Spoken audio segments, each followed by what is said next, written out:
how stress actually works, and why performance often breaks under pressure.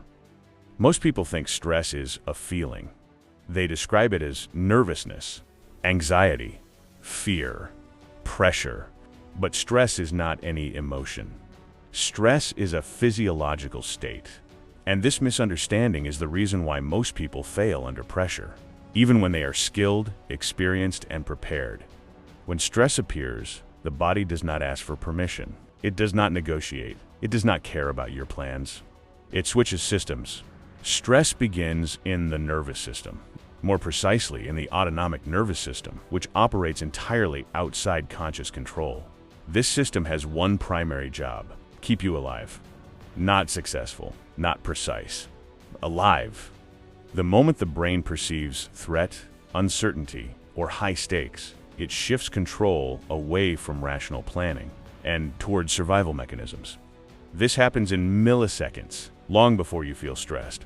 Your body has already changed its operating mode. Heart rate increases automatically. Breathing becomes faster and shallower. Blood flow is redirected away from the extremities and toward large muscle groups. Vision narrows. Hearing becomes selective. The brain reduces access to complex thinking and prioritizes speed over accuracy.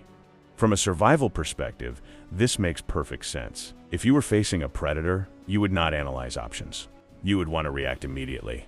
But fighting, competition, and performance require the opposite. They require timing, precision, decision-making under uncertainty. Stress does not remove intelligence. It overrides it. This is why people under pressure do not rise to the occasion. They fall to the level of their nervous system training, not their knowledge, not their intentions, not their motivation, their conditioning. This explains something most people find confusing. They asked, why do I perform perfectly in training, but collapse in competition? The answer is not confidence. It is not talent. It is not belief. It is context. Training without stress builds skill. Performance requires skill inside stress. If stress is absent during training, the nervous system never learns how to operate while activated.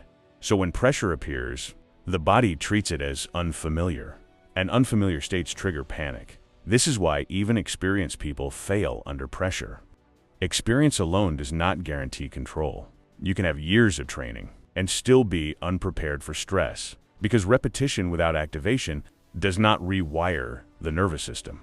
It only reinforces patterns under calm conditions. At high stress levels, the brain prioritizes habit over logic.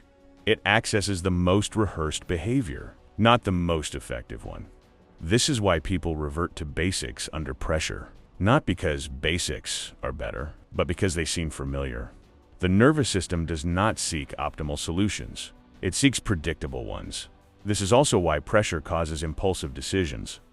When stress hormones flood the system, the prefrontal cortex, responsible for planning, restraint, and judgment, loses influence. Older brain structures take over. These structures are faster, but far less nuanced. They push for activity. Any activity, even the wrong one. This explains a critical mistake many fighters and performers make. They believe stress causes mistakes, because stress is bad. So they try to eliminate stress. They hype themselves up. They distract themselves. They try to suppress fear. This fails because stress cannot be eliminated, only regulated. Suppression increases internal conflict. Regulation creates control. This difference matters. A suppressed stress response builds pressure beneath the surface. When it breaks violently. A regulated stress response keeps the system functional, even at high intensity. This is where discipline begins. Not as a personality trait, not as motivation, but as nervous system management. Discipline is the ability to remain operational while the body is activated, not calm. Operational. Understanding this changes everything. It reframes failure under pressure, not as weakness, but as untrained physiology. It reframes discipline, not as willpower, but as adaptation. And it explains why some fighters look almost unaffected by chaos. They are not immune to stress. They are familiar with it. In the next part, We will break down why skill, talent, and experience collapse so fast under pressure, and why most people misunderstand what being calm actually means. This is where the illusion of confidence breaks. Why skill, talent, and experience fail under pressure, and why staying calm is often misunderstood. One of the most dangerous beliefs in performance is the idea that skill will save you. People train techniques, they refine details, they build physical ability, and they assume that when pressure comes, all of that will simply activate. But the nervous system does not work that way. Skill is context-dependent. It does not exist in isolation. It exists inside a physiological state. And when that state changes, access to skill changes with it. Under calm conditions, the brain has full access to complex motor patterns. Timing is available. Coordination is smooth. Decision-making is flexible. But under stress, the nervous system prioritizes survival efficiency. Complexity becomes expensive, so the system simplifies. This simplification is not conscious. You do not decide to abandon technique. Your nervous system does it for you. It reduces options. It narrows behavior. It pushes you toward what feels safest. This is why, under pressure, people repeat the same actions again and again, even when they are failing. The system is not looking for success. It is looking for familiarity. This explains a common paradox. Highly skilled individuals often perform worse under pressure than less skilled but more experienced ones. Not because they lack ability, but because their ability was never trained inside the stress response. Their skill exists only in calm environments. When the environment changes, the skill becomes inaccessible. This is also why experience alone is misleading. Experience does not automatically mean adaptation. You can repeat the same calm scenario 1,000 times and still panic when stakes increase.